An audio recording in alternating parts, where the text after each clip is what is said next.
Today, I'll tell you the story of two slave sisters on a South Carolina rice plantation in 1838. They found the master's secret letters, exposing his vile secrets, a bastard child and betrayals. With ancestral spirit visions, they flee via the Underground Railroad, escaping patrols, dogs, and traitors. This isn't just an escape. It's bloody vengeance against the Hawthorne bloodline. Get comfortable. The wildest Underground Railroad tale begins. The sun hung low over the rice fields of Willow Bend Plantation, a bloated orange orb bleeding into the horizon like a wound that refused to heal. It was the summer of 1838 in the sweltering low country of South Carolina, where the air was thick with humidity and the stench of decay. Mosquitoes swarmed in clouds, feasting on the flesh of those who toiled under their merciless reign. Eliza Hayes, barely 20 years old, wiped the sweat from her brow with a calloused hand. Her fingers stained brown from the mud she had been knee-deep in since dawn. Her back ached from the endless bending, planting rice seedlings in the flooded fields that stretched like a green sea toward the Ashley River. Eliza was born into this hell, or so the overseer claimed. Her mother, a woman from the Senegambia region, had been dragged across the Atlantic on a ship called the Rainbow, one of the first slavers to dock in Charleston back in the early 1700s, though the tales blurred in time. But Eliza's memories of her mother were fragments, a lullaby in a tongue like rolling thunder, hands that wove spells from palmetto leaves to ward off the overseer's lash. Mama had died when Eliza was 7, whipped to death for conjuring after a fever swept the quarters, killing half the children. Witchcraft, the master had sneered, though his own wife clutched a silver cross for protection. Move, girl, ain't no time for dreamin'. The crack of Mr. Hargrove's whip sliced the air, though it didn't touch her this time. Hargrove was the overseer, a wiry man with a face like chewed tobacco, eyes mean as a cornered rattler. He rode his horse along the dikes, barking orders at the 200 souls bent in the fields. Willow Bend was one of the grand rice plantations that made South Carolina's elite richer than kings, its crop feeding the world's hunger for Carolina gold rice. But the wealth came from blood, African blood, mingled with the marsh mud. Eliza straightened, her skirts heavy with muck, and glanced at the big house on the hill. Its white columns gleamed like teeth in the fading light, a monument to Master Elias Hawthorne's fortune. Hawthorne was a widower now, his wife taken by yellow fever 2 winters past. Rumors swirled in the slave quarters that he'd poisoned her for her money, but no one dared speak it aloud. He was a man of 50, tall and gaunt, with a beard like Spanish moss and eyes that pierced like the hooks they used on runaways. As the bell tolled sunset, the field hands trudged to the quarters, ramshackle cabins of tabby and thatch, clustered like afterthoughts behind the mansion. Eliza shared hers with her younger brother, Josiah, 15 and already marked by the whip, and old Mama Ruth, the root doctor who whispered of spirits from the old country. "Chilly, you see dat shadow followin' you today," Mama Ruth muttered as they supped on corn mush and fatback scraps. Her voice was gravel from years of field work, her skin etched like ancient bark. "Deloa dey watchin', yo mama's spirit she callin'." Eliza shivered despite the heat. Mama Ruth spoke of the Loa, ancestral spirits from Africa carried across the water in the bones of the enslaved. Eliza had felt it once, as a girl, a chill wind in the dead of night, whispers urging her to run north, where the free states beckoned like a distant star. But running meant death or worse. The patrollers, the hounds, the fugitive slave law that even free blacks weren't safe from. "Not tonight, Mama Ruth. Josiah's fever's comin' back." Eliza touched her brother's forehead. It burned. The boy coughed, a wet rattle that echoed the swamps. That night, as lightning flickered over the marshes, harbingers of the storms that would flood the fields, Eliza slipped out to the root cellar, Mama Ruth had sent her for feverfew and sassafras. But Eliza's real purpose was the hidden nook where she kept her treasures. A scrap of cloth from her mother's dress embroidered with symbols like eyes and snakes, and a tattered broadsheet smuggled from Charleston. It spoke of Nat Turner's rebellion 6 years prior, in 1831, Virginia. 60 whites slain by enslaved men guided by visions from God. The paper was creased and faded, but the words burned. "The Spirit of the Lord came upon me. I heard a loud noise in the heavens. Nat Turner." His name was forbidden, whispered only in the hush of midnight prayer meetings. After his hanging, South Carolina had tightened the chains. No assemblies, no literacy. Patrols doubled. Yet the fire spread. Eliza traced the symbols on the cloth. They matched ones in her dreams, glowing blue, like marsh fire. A rustle outside snapped her alert. She doused the candle stub and peered through a crack. Moonlight silvered the yard, casting long shadows. There, a figure in fine wool, not a field hand. It was Tobias Hawthorne, the master's eldest son, 25 and home from his studies in Charleston. He was handsome in a cruel way, with his father's eyes and a riding crop always at his belt. Tobias oversaw the stables, but whispers said he bedded the house girls, promising manumission that never came. He moved toward the quarters, pausing at Eliza's door. Her heart hammered. Had he seen the light? But no. He knocked softly on another cabin, and Suki, the laundress, emerged, her face bruised from some fresh beating. Eliza watched as they spoke in low tones. Suki's head bowed. Then Tobias slipped something into her hand. A coin. A paper. Suki glanced around, terrified, before vanishing back inside. Intrigue coiled in Eliza's gut. Suki had been with child last spring. The baby vanished. Sold south, they said. But Suki swore it was Tobias's. Was this blackmail, a promise? The next morning dawned brutal, the heat wave unbroken. Master Hawthorne assembled the hands in the yard for inspection, as was custom before the harvest. He stood on the veranda, flanked by Hargrove and Tobias. "Word from the north," Hawthorne announced, his voice carrying like a preacher's. "Them abolitionists stirring trouble again. Missouri Compromise be damned. They want to choke us with their free soil nonsense." He spat. The Missouri Compromise of 1820 had carved the nation, slavery banned north of 36 to go 30. But tensions simmered. Hawthorne waved a letter. "Charleston's passing new laws. No more printin' presses for you darkies. One whiff of rebellion like that Southampton business, and we'll string you up like Turner's lot." Murmurs rippled. Nat Turner's ghost haunted every plantation. 55 blacks hanged, hundreds sold away.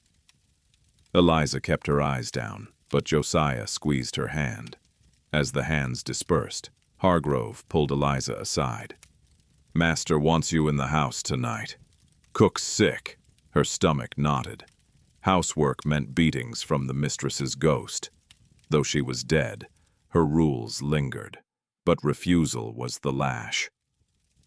That evening, Eliza carried trays of gumbo and cornbread to the dining room, where Hawthorne dined with Tobias and a guest, Mr. Percival Langston, a planter from the neighboring estate. Langston was fat and florid, known for breeding prime stock, slaves sold at auction. "Willow Bend's rice yieldin' fine, Elias." Langston boomed, wiping his mouth. "But labor's gettin' scarce." After Stono back in 39. He meant the 1739 Stono Rebellion, when 20 slaves rose up, killing planters before being crushed.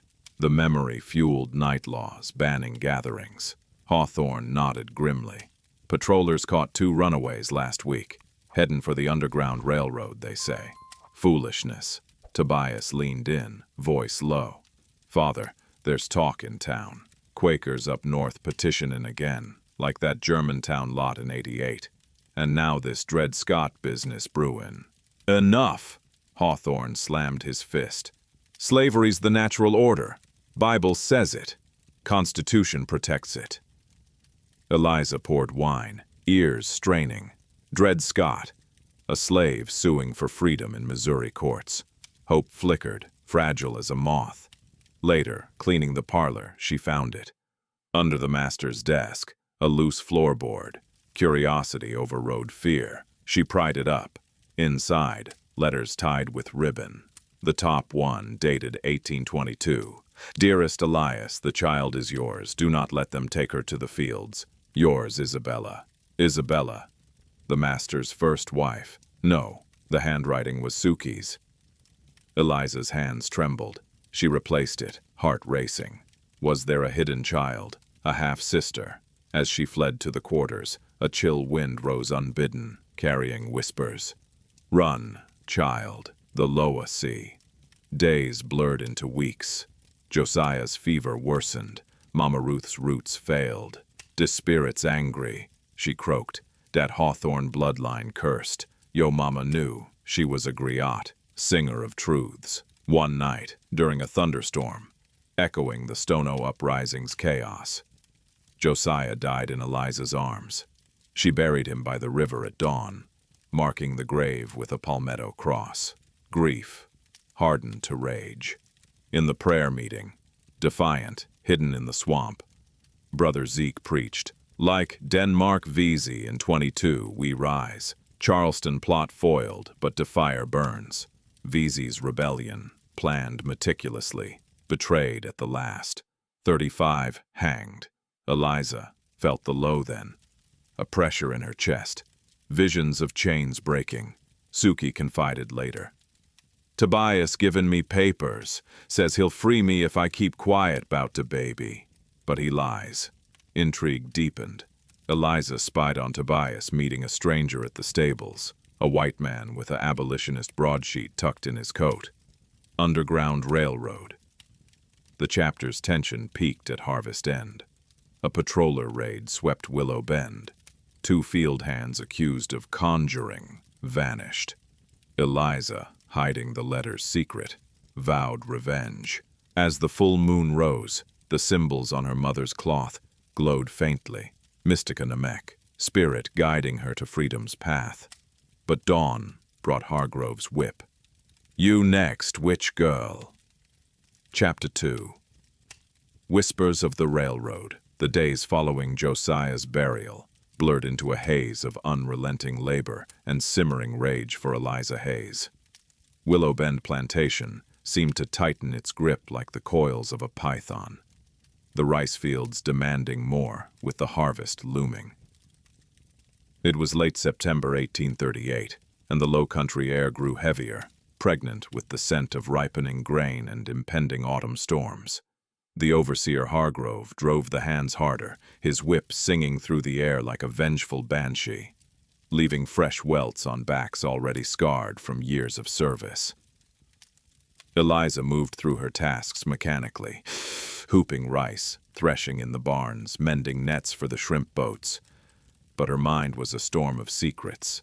The letters under Master Hawthorne's desk haunted her. That scrap she'd glimpsed.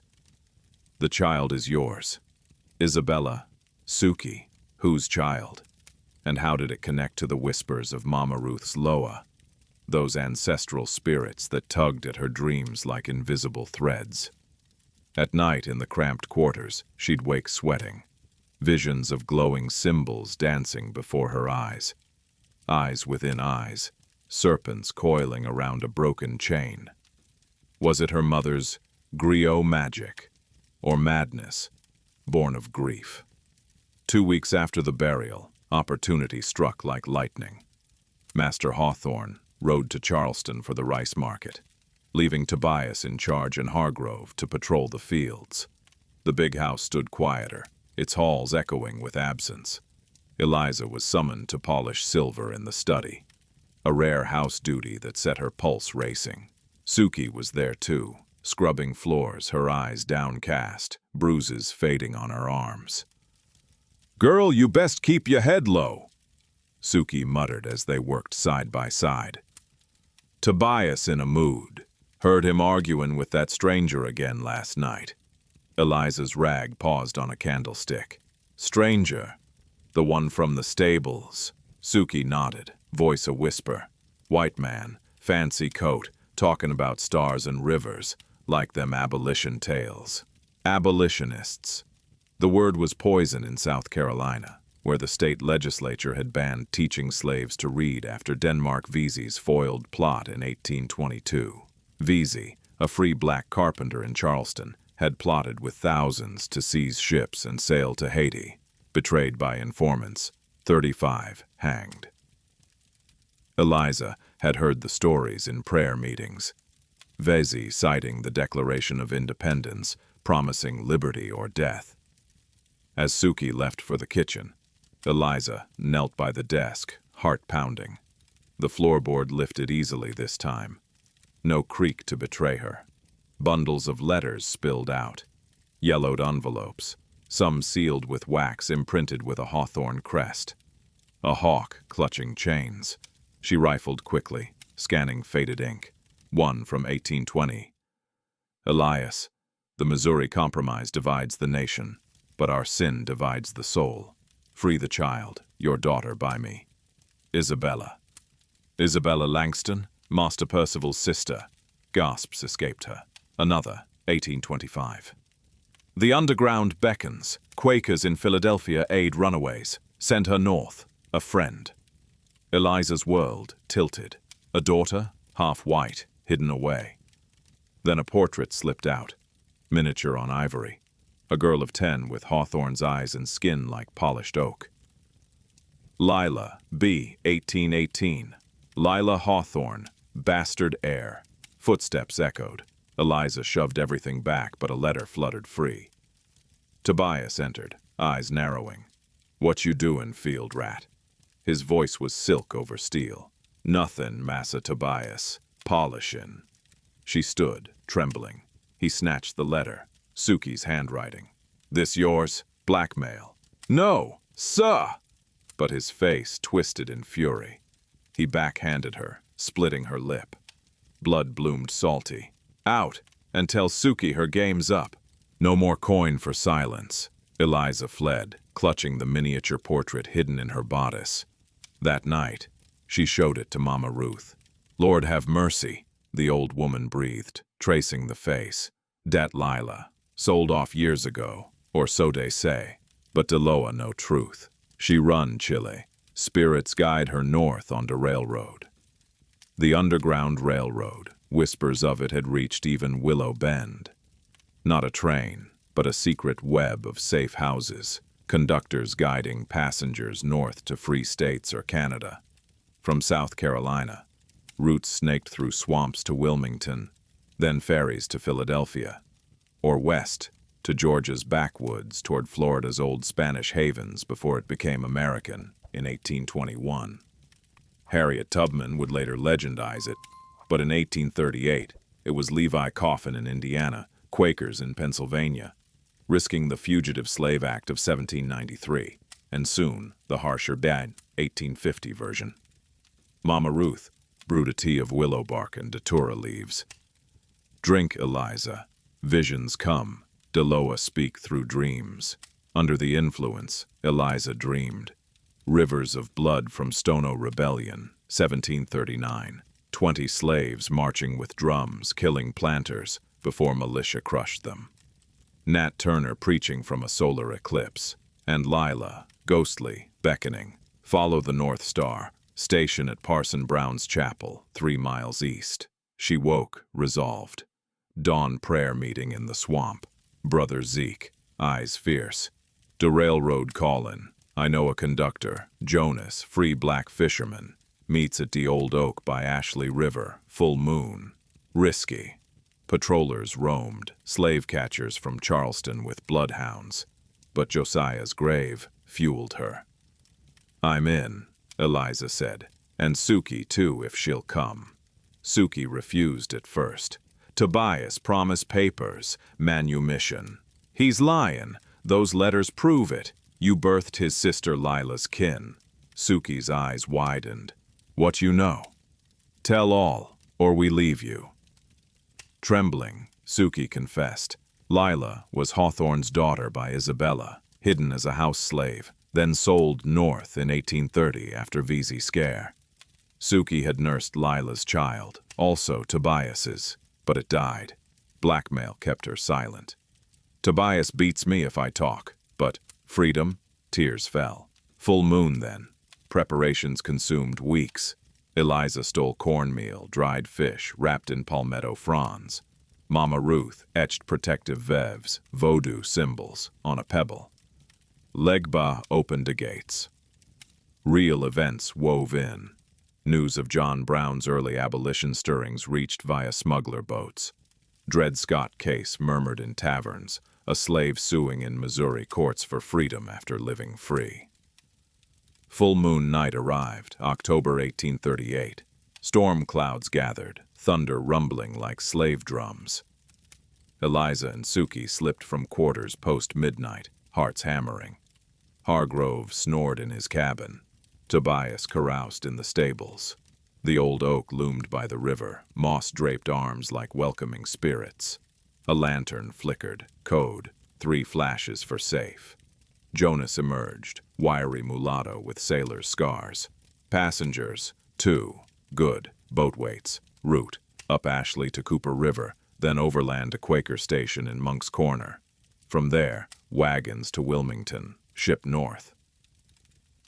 He was a conductor, part of the network threading South Carolina's rivers, Ashley, Edisto, Santee, using tides and stars. Canada's law frees you clean, British since 1833. They boarded a pirogue, poling silently into marsh darkness. Alligators' eyes glowed red. Owls hooted omens. Eliza clutched the pebble. It warmed, visions flashing. Lila's face, chains snapping. Mid-river, disaster. Shots cracked. Patrollers, alerted, lantern light betrayed. "Row!" Jonas roared. Bullets splintered wood. Suki screamed, hit in the shoulder. Chaos. Boat capsized in shallows. Eliza dragged Suki to mangroves. Jonas covering with pistol. Rare weapon, smuggled. "Who betrayed?" Eliza gasped. Suki wept. "Tobias!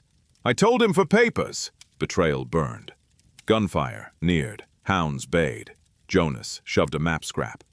"Monk's Corner, Parson Brown, go!" He stayed to fight.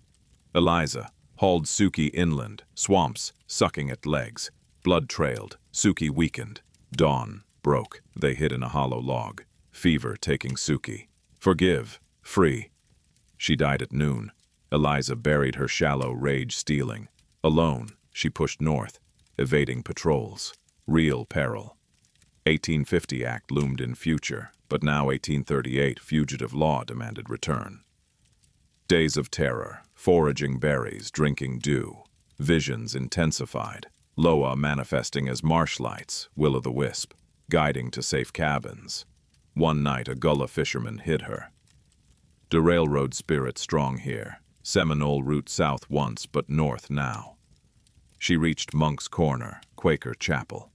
Disguised as barn, Parson Brown, white beard trembling. Levi Coffin's network. Rest here. Next leg, wagon to PD River, then Baltimore sympathizers. But Hawthorne's riders closed in. Reward posters everywhere.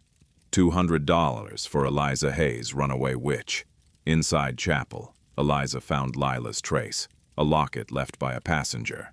Inside, note. "Sister, Hawthorne blood curses us, railroad to freedom. Lila, now free in Philly. Truth crashed. Eliza was Lila's half-sister, Isabella's other child. Cliffhanger. As wagon departs under stars, hounds bay close. Tobias himself leads pursuit, whip cracking. Found you, blood of my blood. Loa whined howls, cymbals glow. But is it enough? The autumn rains came early that year, turning the rice fields of Willow Bend into vast mirrors of gray water that reflected the iron sky. Eliza stood at the edge of the quarters, watching the storm clouds gather like dark omens over the Ashley River, and felt the weight of the letters pressing against her ribs where she had sewn them into the hem of her shift. 3 weeks had passed since she first discovered them. hidden beneath the master's floorboards.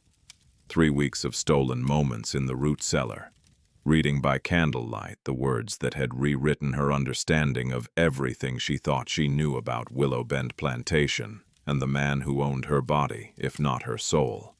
The letters were a chronicle of sin, written in a woman's elegant hand, that bore no resemblance to the crude scrawl of the overseer's ledgers. They spoke of love, of promises, of a child born in secret and hidden away like contraband. "My dearest Elias," the first letter began, dated 1822, 16 years before Eliza's own birth. "The child is yours, as God knows and the midwife witnessed. Do not let them take her to the fields. She has your eyes, your stubborn chin. I beg you, for the sake of what we shared, for the sake of the vows you swore to me in that cabin by the river, protect her." The signature was Isabella, and beneath it, a symbol, the same interlocking circles and spiraling lines that Eliza's mother had sewn into cloth, the same marks that appeared in her fever dreams, glowing like captured starlight. Eliza had begun to piece together a story that made her head spin with implications. Isabella had been a slave on Willow Bend, a woman of mixed blood who had caught the eye of young Master Hawthorne before he married the pale, sickly creature from Charleston who had borne him Tobias and 2 daughters before wasting away to nothing.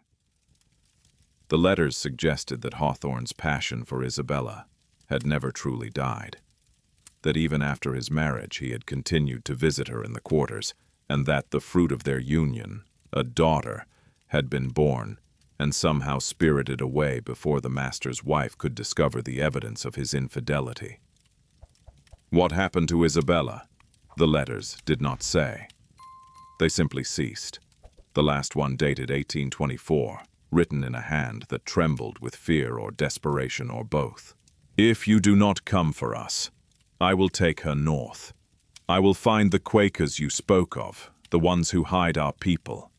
I cannot bear this any longer, Elias. Choose." He had not chosen, or he had chosen, and Isabella had paid the price. The mystery consumed Eliza's thoughts as she moved through her daily tasks, and it was this distraction that nearly got her caught one afternoon, when Hargrove found her standing motionless in the field, staring at nothing, the water rising around her ankles. He had struck her then, not with the whip, but with his fist, a blow that sent her sprawling into the mud and left her vision swimming with stars. "Mind yourself, girl," he had snarled, "or you'll find yourself on the auction block in Charleston, and then you'll have something real to think about." The threat was not idle. Eliza had heard the stories. The slave markets where bodies were inspected like livestock, where families were torn apart with the casual indifference of a man dividing his property. She had heard the screams of the women who had been sold south, their voices echoing across the quarters like ghosts that would not rest. The thought of being separated from the only home she had ever known, from Mama Ruth and the handful of people she loved, was almost worse than the thought of death. Almost. It was during this time of turmoil that she first saw him clearly. The stranger who had been appearing at the edges of the plantation with increasing frequency. A white man with kind eyes and calloused hands who had begun to arrive under cover of darkness, always with Tobias, always with whispered conversations that ceased the moment anyone approached. Eliza had caught glimpses of him from the shadows of the quarters, had seen him hand something to Suki one night. Papers, she was certain. Documents that might mean freedom or might mean death, depending on who was reading them. His name was Samuel Garrett, she learned eventually, though she never heard him introduce himself. Instead, she overheard Tobias speaking to him one night when she was supposed to be sleeping, but had instead crept to the edge of the woods to gather roots for Mama Ruth's medicinal preparations. Garrett was a conductor on the Underground Railroad, a Quaker from Pennsylvania, who had dedicated his life to the work of liberation, moving through the South like a ghost, appearing and disappearing, rescuing the enslaved and guiding them north toward the free states. He spoke with a gentle accent that reminded Eliza of the stories her mother had told her about the northern abolitionists, men and women who believed that slavery was a sin against God and humanity alike. "How many can you take?" Tobias was asking, his voice tight with urgency. "My father grows suspicious. He's hired additional patrollers, and there's talk of selling off half the field hands after harvest to pay for his debts. I've heard him speaking of it with Langston." Garrett's reply was measured, careful. "We can take perhaps 5 or 6 at a time, no more. The route north is dangerous, and every additional person increases the risk of discovery. The fugitive slave law makes it treacherous, even in the free states now. We've had to establish new safe houses, new routes." "There's a girl," Tobias said, and Eliza's breath caught in her throat. "She's different from the others. Intelligent, strong-willed, and she's been asking questions, watching me. I think she suspects something. If she knew about the network, she might be valuable to the cause. She could help move others, could serve as a guide." Eliza's mind reeled. Was Tobias speaking of her? And what did it mean that he thought she might be valuable? She had always assumed that Tobias, like all the Hawthorns, saw the enslaved people as nothing more than property, tools to be used and discarded. But here he was, speaking to an abolitionist, helping people escape, risking his own position and safety for the cause of freedom. She waited until they had parted ways before stepping out of the shadows. And when she did, Samuel Garrett turned as if he had known all along that she was there. His eyes, gray, intelligent, sad with the weight of all the suffering he had witnessed, met hers, and in that moment, Eliza felt the presence of her mother's spirit, the Loa that Mama Ruth spoke of, pressing close, urging her forward. "You are Eliza," he said. It was not a question. "Tobias has mentioned you." "Why?" she demanded, her voice barely above a whisper. "Why would he speak of me to a stranger?" "Because he believes you are ready," Garrett replied simply. "Because he has seen in you the same hunger for freedom that burns in all of us who have chosen to fight this evil. Because he thinks you might be willing to risk everything for a chance at a life that is your own." The words hung in the air between them like a promise and a threat intertwined. Eliza's heart hammered against her ribs, and she became acutely aware of the letters sewn into her shift, as if they were burning against her skin, as if they were trying to tell her something, to push her toward a decision that would change everything. "How long have you been here?" she asked. "Long enough to know that Willow Bend is a place of secrets and lies," Garrett said. "Long enough to know that Master Hawthorne is a man haunted by his own sins, and that his son is trying to atone for the sins of his father by helping those his father has enslaved. I have been coming here for nearly 2 years now, moving people north, establishing the network that makes escape possible. But we need help from within. People who know the land, who know the routines, who understand the patterns of the patrols."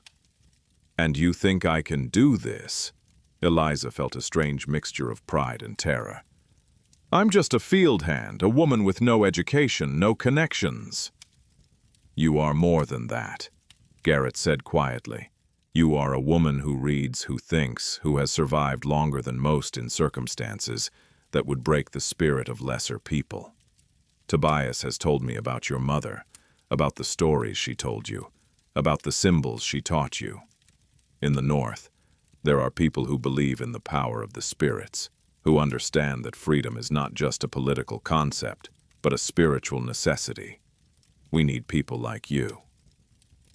That night, Eliza lay awake in her cabin, listening to the rain hammer against the roof, feeling the weight of choice pressing down upon her. She could refuse, could pretend that this conversation had never happened, could continue her life as it was. Difficult, painful, but at least familiar. Or she could accept, could become part of something larger than herself, could risk everything for the possibility of freedom. She thought of her mother, of Isabella, of all the women whose names had been erased, whose stories had been buried beneath the mud and blood of Willow Bend. She thought of Josiah, dead from a fever that might have been cured if he had been allowed proper medicine, instead of the scraps that were deemed sufficient for enslaved people. She thought of Suki and her lost child, of the countless others who had been broken on the wheel of this institution that called itself civilization. And then she thought of the letters, of the mystery that still burned unanswered in her mind. If she was going to escape, she needed to know the truth about Isabella, about the child Hawthorne had fathered and abandoned. She needed to understand the full scope of the evil that had created her, that had made her a slave in the first place. The next morning, she sought out Mama Ruth in the root cellar, where the old woman was grinding dried herbs into powder with a mortar and pestle. "Mama Ruth," Eliza said carefully, "do you remember a woman named Isabella?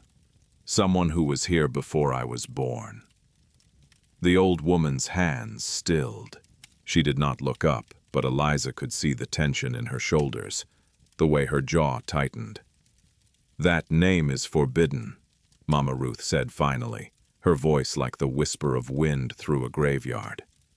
"That woman brought a curse upon this place, and upon herself. It is better that she is forgotten."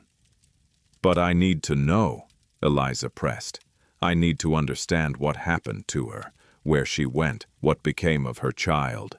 Mama Ruth set down her mortar with deliberate care and turned to face Eliza directly. Her eyes, clouded with age but still sharp with intelligence, seemed to look through Eliza into some distant past that only she could see. "Sit," the old woman commanded, and Eliza obeyed, settling onto a low stool as Mama Ruth lowered herself into a wooden chair with a groan of aged joints. "I will tell you, because you have the right to know, and because the spirits demand it. But you must understand that this knowledge carries a price, and that price is the burden of truth." What Mama Ruth told her over the next hour was a story of passion and cruelty, of love twisted into something dark and dangerous by the machinery of slavery. Isabella had been born on Willow Bend, the daughter of an African woman and a Scottish overseer, which gave her a skin color that was neither fully black nor fully white, and a beauty that was dangerous, in a world where such things were noticed and exploited. She had caught the eye of young Elias Hawthorne when he was barely 20, before his marriage had been arranged to a woman of suitable social standing and wealth. For years, Hawthorne had maintained two households in his heart, the official one in the big house and the secret one in the quarters, where Isabella waited for him in the darkness. When Isabella became pregnant, Hawthorne had made promises, had spoken of freedom, of taking her away, of building a new life somewhere that slavery did not exist. But his wife had discovered the affair, and she had been ruthless in her response. She had forced Hawthorne to choose, had threatened to expose him to society, to destroy his reputation and his business dealings if he did not end the relationship immediately and permanently. Isabella had given birth to a daughter in secret, attended only by Mama Ruth and one other trusted woman. The child had been born with her father's pale skin and her mother's dark eyes, a living testament to Hawthorne's betrayal of both his wife and his enslaved lover. Rather than allow the child to grow up as a slave on the plantation, a constant reminder of his sin, Hawthorne had made arrangements through a network of Quakers, the very same network that now operated through Samuel Garrett, to have the child smuggled north and placed with a free black family in Philadelphia. Isabella, devastated by the loss of her daughter and broken by Hawthorne's refusal to follow through on his promises, had attempted to escape. She had made it as far as the river before the patrollers caught her. What happened next was a matter of dispute. Some said she had drowned trying to cross. Others whispered that she had been beaten to death by the patrollers and her body thrown into the water to hide the evidence. Either way, she had disappeared, and within a year, Hawthorne had remarried. this time to a woman of even greater wealth and social prominence. The child lived, Mama Ruth said, her voice trembling slightly. I learned this from a Quaker woman who came through here years later, asking after Isabella. She told me that the girl had been raised as a free person in Philadelphia, that she had been given an education, that she had become a teacher. She said that the girl did not know who her parents were, that she had been told only that she was born of two people who loved each other, but could not be together in this world. Eliza felt tears streaming down her face, though she could not have said exactly why she was crying. The story was tragic, yes, but it was also somehow hopeful. Somewhere in Philadelphia there was a woman who shared her blood, who had escaped the chains that bound Eliza and so many others, a woman who was free. "Do you think," Eliza began, but could not finish the question, "that this woman might help you escape?" Mama Ruth smiled sadly. "Perhaps, but first you must decide if you are truly ready to risk everything. The path north is treacherous, child. Many who attempt it do not survive, and those who do survive are forever marked, forever hunted by the laws of this land that claim to be civilized while they traffic in human flesh." Over the following weeks, Eliza made her preparations in secret. She gathered the letters and hid them in a waterproof pouch along with her mother's cloth, the one with the symbols that seemed to glow in the darkness. She began to memorize the routes that Samuel Garrett described to her during their clandestine meetings in the woods, the safe houses, the passwords, the names of the people who could be trusted. She learned the signals. A lantern hung in a certain window meant danger. A white cloth tied to a fence post meant the way was clear. Tobias, she discovered, was deeply involved in the network. He had been helping people escape for years, using his position as the master's son to gain access to horses and supplies, to provide information about patrol movements. He was motivated, she came to understand, by guilt and by principle, in equal measure. His father's sins had awakened in him a conscience that most men born to privilege never developed. "I cannot undo what my father has done," he told her one night as they stood in the shadows of the barn. "But I can try to save some of those he has enslaved. It is not enough, can never be enough, but it is something." Eliza had not expected to feel sympathy for Tobias Hawthorne, the master's son who had grown up surrounded by every comfort that slavery could provide. But she found herself understanding him, recognizing in him a man torn between the world he had been born into and the conscience that told him that world was fundamentally evil. It was Suki who betrayed them. Eliza never learned exactly what motivated her, whether it was fear or the false promise of freedom that Tobias had made to her, or simply the breaking point that comes when a human being can no longer bear the weight of secrets. But one afternoon, as Eliza was preparing to leave the plantation, under the cover of darkness, Hargrove appeared at her cabin with two patrollers, their faces twisted with the cruel satisfaction of men who believed they had caught a criminal. "You're under arrest for attempted escape and conspiracy to aid runaways," Hargrove spat. "Master Hawthorne wants to see you in the big house. He's mighty interested in hearing what you got to say about that Quaker and his network." Eliza's heart sank, but she forced her face to remain impassive. "I don't know what you're talking about." "That's what they all say," one of the patrollers sneered. He grabbed her arm, his fingers digging into her flesh, and began to drag her toward the big house. As they passed through the quarters, Eliza caught sight of Suki, watching from the doorway of her cabin, her face a mask of fear and shame. Their eyes met for a moment, and in that moment, Eliza understood the terrible calculus of slavery, the way it corrupted everyone it touched, the way it turned people against each other, the way it made survival itself a form of betrayal. The big house loomed before her, white and terrible in the fading light, and Eliza felt the presence of her mother's spirit surrounding her, felt the weight of all the women who had come before her, all the women who had resisted and suffered and died. She clutched at the pouch hidden beneath her shift, feeling the letters and the cloth, and whispered a prayer in the language her mother had taught her. A language that had no name in English, but that meant something like, "I will not break. I will not surrender. I will carry you with me into whatever darkness comes." As she climbed the steps to the veranda, she heard thunder rolling across the sky, and she knew with a certainty that transcended reason that everything was about to change. The spirits were moving, the Loa were stirring, and the chains of Willow Bend were about to be shattered, one way or another. Whether she would survive to see the day of liberation, she could not know. But she would not go quietly into the darkness. She would fight with every breath in her body, with every ounce of strength that remained to her. And if she fell, she would fall, knowing that she had tried, that she had resisted, that she had refused to accept the role that slavery had assigned to her. The door to the big house swung open, and Eliza stepped across the threshold into whatever fate awaited her, carrying with her the secrets of Willow Bend and the unfinished story of a woman named Isabella who had loved and lost and disappeared into the mists of history, but whose blood still flowed through Eliza's veins, still burned with the fire of resistance that no chains could extinguish.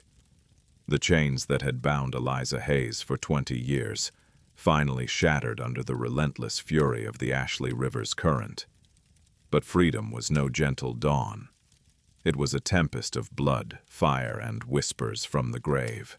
It was the fall of 1841, 3 years after Josiah's death had ignited the spark in her soul, and the low country of South Carolina burned with the echoes of rebellion.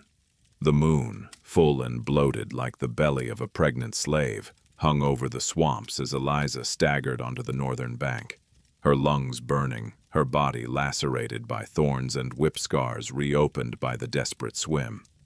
Behind her, the hounds baying faded into the night, drowned by the roar of the water and the crackle of distant flames. Willow Bend Plantation ablaze, a pyre for the damned.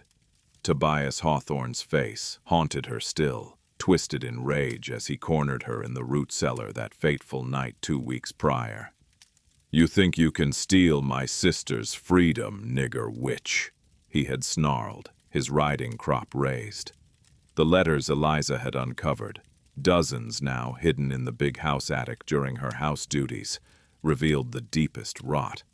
Master Elias's bastard daughter, Lila, born to Suki in 1825, hidden as a house mulatto and groomed as a lady's maid, her skin light enough to pass. Lila was no slave in name, promised manumission upon Elias's death. But Tobias knew the truth and plotted to sell her south to settle gambling debts. Eliza, discovering Lila's existence through Suki's tearful confession before the laundress's betrayal, had vowed to free them both. "She's blood," Lila had whispered during their midnight meetings in the palmetto thickets, her eyes hawthorn green, mirroring Eliza's own hidden fire. Sisters, bound by a father's sin. But betrayal came swift as a patroller's lash.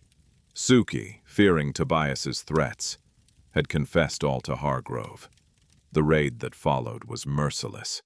Cabins torched, men chained, women separated from children. Eliza and Lila fled into the marshes, guided by Brother Zeke, the preacher whose underground railroad line snaked through the rice fields like hidden veins. Zeke, a free black from Philadelphia, masquerading as a field hand, had been the stranger at the stables, code name Conductor, his broadsheets from William Lloyd Garrison's The Liberator. "The compromise is cracking," he had told them in Chapter 2's fevered planning. Dred Scott's case shakes the courts. Harriet Tubman crosses borders like a ghost. Follow the drinking gourd. Left foot Texas, right foot Arkansas, stars point north. Their journey north was a gauntlet of peril, spanning 300 miles from Charleston to the free soil of Pennsylvania. The first leg, post-Chapter 2's river-crossing cliffhanger, thrust them into the Pine Barrens where patrollers, white militias empowered by the Negro Seaman Acts and Fugitive Slave Law of 1793, hunted with bloodhounds and torches. Eliza clutched her mother's embroidered cloth, now pulsing with unnatural warmth, the lower spirits manifesting in visions. Mama's face in the mist, chanting in Wolof, «Ak pukane, ak jam, break the chains, unite the kin». Мистика не доминировала, но усиливала драму. Каждый раз, когда видение приходило, путь открывался. Змея отводила собак, туман скрывал следы. In the great dismal swamp, bordering Virginia, they joined a caravan of fugitives, 20 souls, men like Nat Turner's echoes, women with babes at breast. Zeke led prayers invoking the Stono Rebellion martyrs of 1739, whose uprising had briefly seized arms and marched for Spanish Florida, killing 25 whites before 44 rebels fell. Their blood waters our path, Zeke intoned as they navigated cypress knees and alligator-infested bays. Lila, unused to hardship, blistered her feet, raw, her fine house slippers, long discarded. I was raised believing I was free, she sobbed one night around a smothered fire. Father promised, but Tobias said I'd fetch $500 in New Orleans markets. Real prices from the era. Prime field hands, $200, $800 at Charleston auctions, women less if scarred. Intrigue thickened when a friend in the group, Jasper, a light-skinned carpenter, proved a bounty hunter in disguise. Paid by Langston, the neighboring planter from Chapter 1, Jasper had infiltrated via Tobias's tip-off. The betrayal unfolded in a moonlit clearing. As the group rested near the dismal Swamp Canal, dug in 1828 for slave labor, Jasper signaled patrollers with a lantern flash. 3 longs, 2 shorts, the hunter's code. Chaos erupted. Shots rang out. Zeke wrestled a musket from a militiaman, killing him in the fray. Eliza, channeling a Loa surge, hurled a root potion Mama Ruth taught, nightshade and dogbane, blinding 2 pursuers temporarily. Lila, proving her mettle, stabbed Jasper with a palmetto shard. Her first blood. "For our mother," she gasped, revealing Suki's full confession. Elias had raped her repeatedly. Lila, the fruit of plantation breeding, disguised as love. They fled deeper, Zeke wounded in the thigh, infection setting in. The group's remnants scattered. Eliza, Lila, and Zeke pressed on, surviving on sassafras tea and stolen corn. Historical grit infused every step. Underground railroad stations, Quaker barns, free black homes, risked ruin under the 1850 Fugitive Slave Act, which mandated Northerners return escapees. In Edenton, North Carolina, they hid in a widow's attic, listening to patrols below, debating the Amistad case. 1839 Supreme Court victory, freeing Africans. "Them Spaniards lost. Now Yankees stir more," one grumbled. Eliza's visions intensified. Ancestral ghosts of Igbo jumpers, slaves leaping from ships in 1803 Charleston Harbor, cursing the waters, urged perseverance. Midway, in Petersburg, Virginia, drama peaked with a forced separation. Zeke sacrificed himself, drawing patrollers to a fake trail, while sisters escaped via a sympathetic tobacco farmer's wagon. "Go to Levi Coffin in Indiana," he urged, referencing the Quaker, president of the Underground Railroad. Alone, Eliza and Lila navigated the Appalachian foothills, evading the 1842 Prigg versus Pennsylvania ruling that bolstered kidnappers. Hunger gnawed. Lila miscarried a child conceived in secret with Zeke. "Our hope," she wept, mirroring thousands of lost slave babies. Eliza's resolve hardened. "We carry them all north." The climax erupted on the Susquehanna River, Pennsylvania border, October 1841. Patrollers, tipped by Jasper's dying comrade, ambushed their final safe house, a free black church. 20 hunters versus 2 women. Gunfire shattered the night. Eliza barricaded the door with pews, Lila loading a borrowed flintlock. Tobias himself led the posse, escaped conviction for Lila's kidnapping by claiming insanity. funded by Elias's will, auctioning Willow Bend remnants. "Come out, sisters," he mocked through the walls. "Father's legacy ends here." In the melee, Elias arrived unannounced, frail from stroke, begging reconciliation. "Lila, my blood, you're free." But Tobias shot him in the back, roaring, "No mulatto inherits." Chaos. Lila wounded Elias mortally. Eliza disarmed Tobias with a low-fueled frenzy, visions of chained ancestors, lending strength. They fled to the riverbank, Hargrove's hounds snapping at heels. Tobias pursued, but a spectral wind, low a gale, toppled a tree, crushing him. Hargrove fell to Eliza's knife, for Josiah. They crossed at dawn, free soil underfoot. Pennsylvania abolitionists met them, Quakers with papers declaring, "Lila, past white, Eliza manumitted via forged docks." But freedom's cost. Zeke captured, hanged like Veazey. Suki whipped to death back home. Willow Bend razed by arson. Rumored slave uprising inspired by their flight. Years later, 1861, Civil War, dawns with Fort Sumter in Charleston Harbor. Epilogue unfolds. Eliza, now a nurse in Philadelphia, marries a freeborn carpenter, bears children. Lila, passing as white, advocates in salons, funds Tubman's raids. They visit Zeke's grave, cloth symbols etched on stone. War's thunder promises full reckoning, Emancipation Proclamation looming. Eliza whispers to the wind, "Ak Pukane, Ak Jam, we broke the chains." Yet in quiet moments the Loa remind, freedom fragile as marsh grass. South Carolina secedes, battles rage. Sisters vow return, rifles in hand.